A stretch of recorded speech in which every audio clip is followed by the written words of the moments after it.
माहिम विधानसभा क्षेत्र।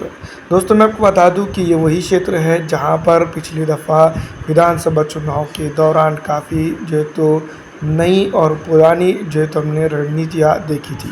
61,337 वोट हासिल करके शिवसेना के सरवणकर जो थे यहाँ पर जीत दर्ज करने में कामयाब हुए थे। कई एक पॉलिटिकल पार्टीज़ जहाँ पर चुनावी मैदान में थी, लेकिन दोस्तों मैं आपको बता दूं कि डेमोक्रेसी में नंबर 2 की वैल्यू 0 के बराबर ही होती है, जो विपक्ष में बैठकर काम कर सकता है। दूसरी तरफ मैं आपको बता दूं कि यहाँ पर जो तो विक्ट्री मार्जिन की अगर हम बात करें तो 18,647 वोटों का डिफरेंस था सेकंड प्रत्याशी के लिए।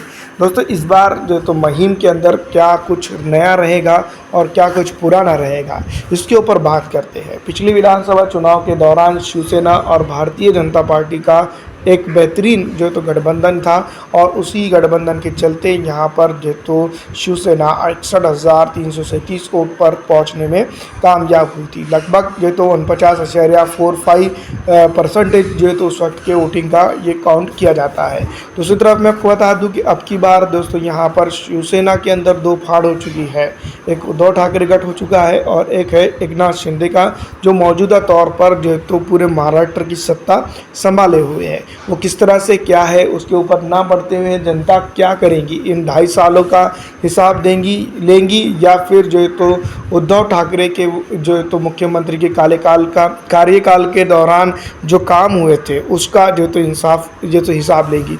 जनता के पास जो तो कई एक मुद्दे ज़रूर है, लेकिन दोस्तों मैं आपको बता दूं कि जनता के पास क्लियर मुद्दे हैं कि मराठा आरक्षण का और दूसरा बेरोजगारी और महंगाई की मार जो तो मैं आपको बता दूं कि लगातार बढ़ी है और जनता चाहे दोनों ही कार्यकाल के अंदर जो तो त्रस्त और परेशान रही है। पेट्रोल की कीमतें, गैस सिलेंडर की कीमतें और कई एक चीज़ों की जो तो कीमतें लगातार बढ़ी है। वहीं अगर हम बात करेंगे लाडली बहना योजना के तहत मुख्यमंत्री एकनाथ शिंदे ने जो तो सत्ता को स्थापित रखने का और अपनी कुर्सी बचाने का एक बढ़िया खेल ज़रूर खेला है, लेकिन जनता की अगर हम बात करें तो इस बार जो तो मराठा आरक्षण के मुद्दे के ऊपर जो तो मैं आपको बता दूं किसी भी तरह की सत्ता टिकेंगी या नहीं, ये अभी आने वाले दिनों के अंदर समझ में आएगा। क्योंकि लोकसभा चुनाव के अंदर हमने देख लिया बीजेपी गठबंधन के प्रत्याशियों को और इंडिया गठबंधन के प्रत्याशियों को किस तरह से जो तो जनता ने सराहा और किसको कितने वोट देकर जो है तो लोकसभा के अंदर भेजने का काम किया है। पिछली लोकसभा चुनाव की अगर हम बात करें जो 19 के अंदर हुई थी,